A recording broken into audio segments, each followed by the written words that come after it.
Hey everyone, welcome back to the channel. Tonight we are diving into the cosmos of capturing one of the most breathtaking sights in our night sky, the Andromeda Galaxy. If you're new here, my name is Vishal and I'm on the journey to explore and photograph the wonders of the universe, sharing tips and techniques along the way. Andromeda, or M31, is the closest spiral galaxy to our own Milky Way. It's an incredible 2.5 million light years away, but with the right gear and a bit of patience, we can capture its beautiful structure right from Earth.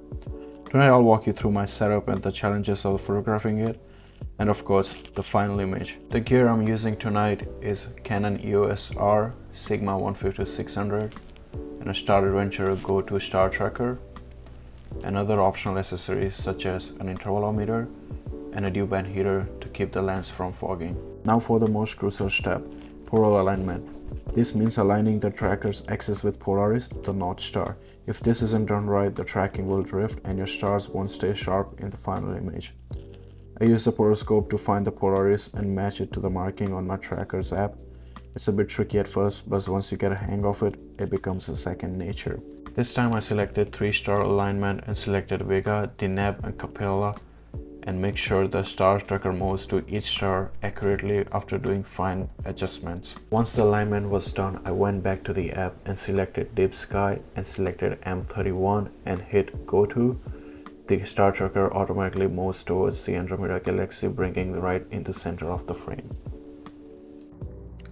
So it looks like the Andromeda is down here. So I'm gonna go back into the app and bring it back into the center. Once I got the Andromeda right in the center of my frame, I zoomed in all the way and used one of the stars as my reference to get my focus bang on. Galaxy is somewhere in the center. Now, first we're gonna take a test shot. I'm gonna use bulb mode, f7.1, ISO 800, and I'm gonna go for a 20-second exposure and see what turns up.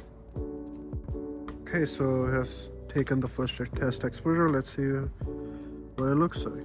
And there you go. That's the Andromeda Galaxy. Now let's zoom in and see how is the tracking. That looks pretty good. Yep, I'm happy with that. So that was 20 seconds. Let's try to bump it up. Later I tried different exposure lengths and at the end I settled at 45-second exposure each. Okay, so I'm just gonna let it run for God knows how long I can. Maybe 2 hours, I don't know. And then once I'm done with it, I'm gonna take some dark frames.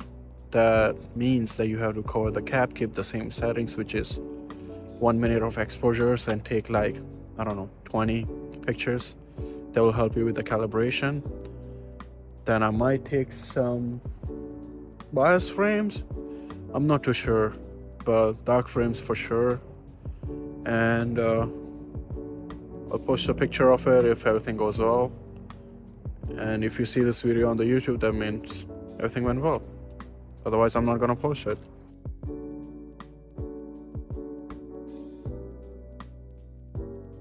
Okay, so let's start editing. Once you're done taking all the images, all your light frames and all your dark frames, for dark frames all you have to do is keep the same settings and put the cap on your lens and take 10 to 20 exposures at the same settings.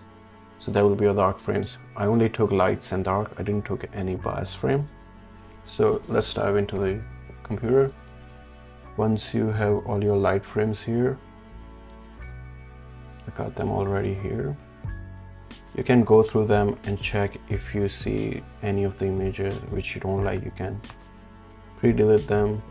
Now in this folder I have also included some of the other images which I took a couple of nights before.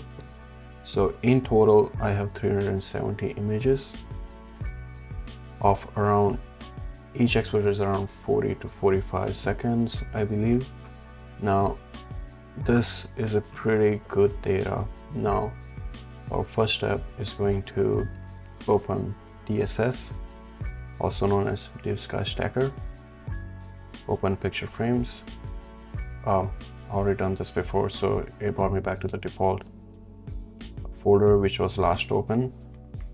Control All, Control A, open. Now you're also going to include the dark files, which are here. I'll delete this, import them, and now click on register check pictures, but keep everything on default and just click OK. You can also select stack after registering, but I like to do it separately. Now what this is going to do is just go through all the images and rank them accordingly. So the top image will be the best image according to DSS, and everything will be in a descending order. So this will take a while depending upon what kind of computer you have, and go have a coffee or something and I'll be back. So the DSS is done registering all your images. As you can see here, it's ranked by score, so each image gets a score. I don't know out of what, but that's the top one. And this is my best exposure of 1 minute. As you go down, the exposures might change. Now once you're done registering, you can click here on stacked check pictures, keep everything default and just click OK. Now again, this will take some time to stack all the images, and once it's done, we'll be back. Okay, so the DSS is done stacking all your images, so this will be your final stacked raw output file. I know it looks pretty dull, grayed out with some green casting on it. Don't worry, it has all the details, as you can see here. So what we're gonna do now is close this, and usually what happens is that the DSS usually saves the file in the same folder as all your raw images. So what I'm gonna do is just I'm gonna bring it out here, just rename it Andromeda 600mm, and do mind that these images were taken from a parking lot from a city light, which is close to portal 8. And Andromeda is so bright you can still get so much detail even if you're shooting from a city light. Now our next step will be to use Siril. Siril is a free Astro tool. At first it can be overwhelming, but if you can just go through this process, this is so far what I have learned, and so far it has worked for me. For you it can be different. So now first we're going to do is open the image, navigate to the folder wherever it is, and just open the image, Andromeda 600, open. Now first things first is we're going to see what it looks like. So we're going to change this linear mode to auto stretch. So this is just going to give an auto stretch. Now next step will be go to image processing, background extraction, add data, and click generate. Now what it's going to do is just put this small red squares, and it won't put the squares where it thinks the main target image is, target subject. What I like to do is manually take out some of them or place them, because I know that Andromeda is pretty big. It takes up quite a space in the night sky. So if you know roughly where your target subject is, just put the boxes around it and click on compute background. Now I know it looks really grainy, but it has pulled out all the details. And now click apply, and now go back to auto stretch and go back to linear. Now this image here is not stretched, it's just a preview. So go back to linear, go to image processing, go to histogram transform, and so what it's going to do, this is the main stretching here. You can click here, apply auto stretch algorithm to image, Now we're back to the auto stretch. Now here's what you can do is expand this window, because what you want to do is fine tune the stretching. So if you look closely here, there are two arrows overlapped on it. So what I like to do is decrease my sensitivity of my mouse cursor and just play with the setting here until we can get a really good image.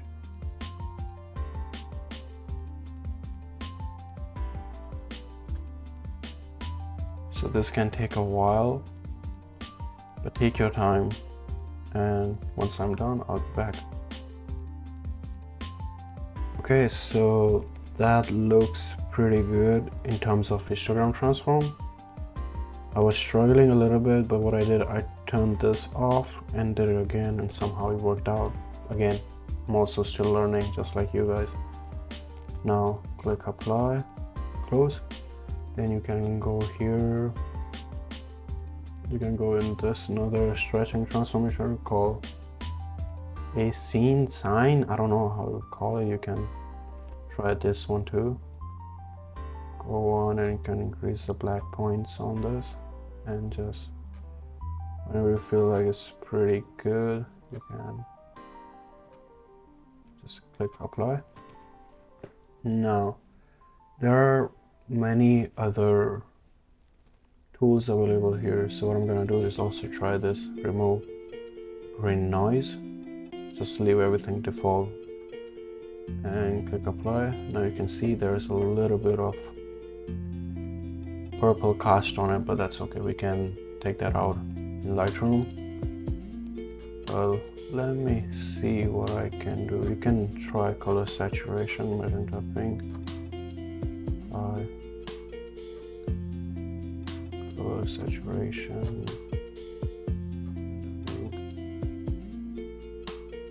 Kind of takes out a little bit.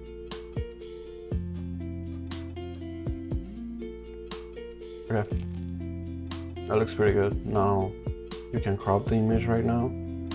So right click on it, rotate and crop, and you can zoom in, zoom out, holding Control key, and just come here.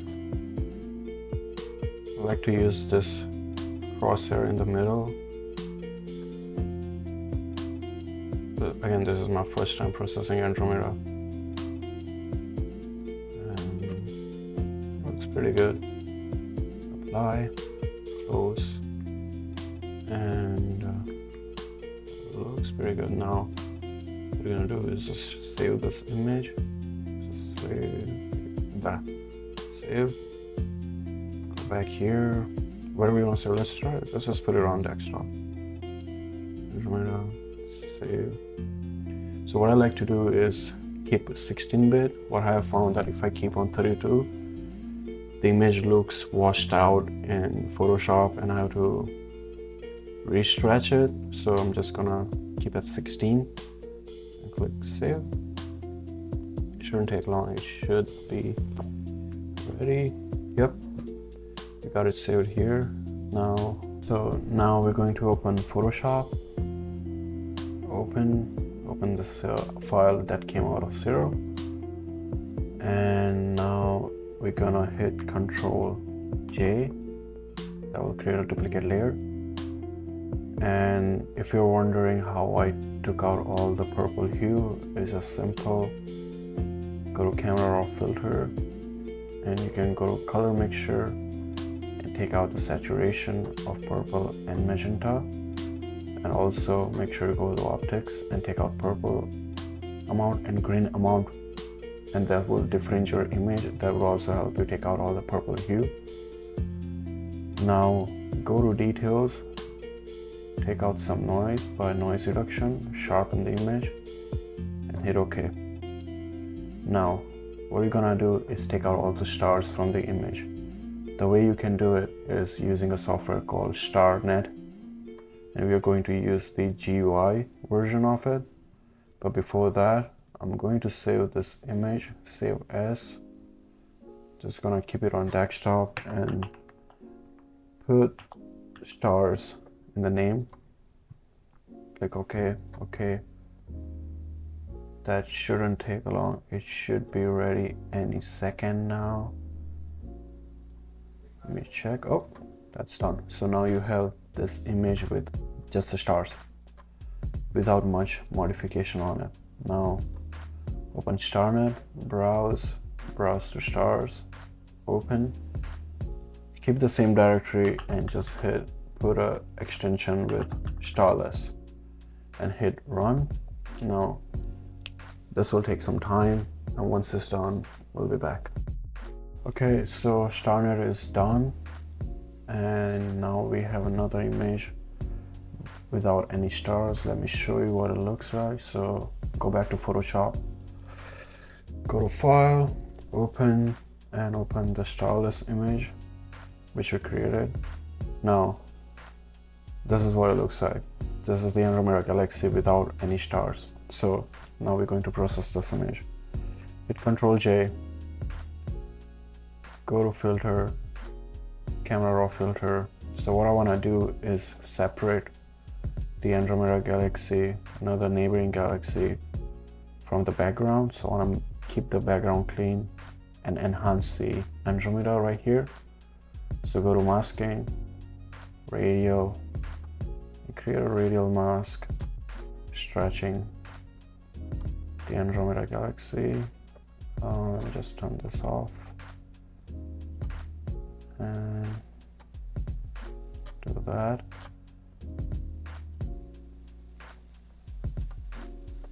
Go back to here, add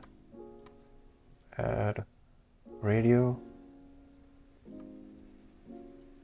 come back here, just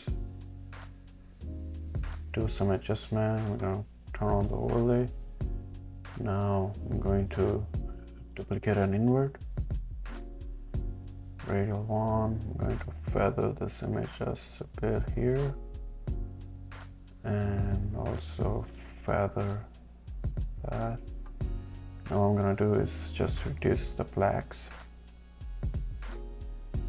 That's the touch. Do some noise reduction. Decrease some clarity, decrease the texture, and go back to our original mask in the middle. Select it, and what I'm going to do is just increase the saturation. That will bring out the color, and do some clarity, some texture, then decrease some noise, sharpen the image, and play with some light elements, and increase the exposure, decrease the highlights, play with the whites, play with the blacks, however you please. It's all up to you here how you want to make the image, how you want to turn out this image. And play with some colors, and you can go back to the mains, color grading, and you can play with all your gradings here as well.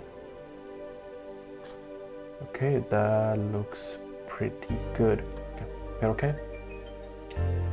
Now what you're gonna do is Ctrl-Alt-Shift-A, stack layer, Ctrl-A to select all, Ctrl-C, copy, go back to here, create another layer, and hit Ctrl-V.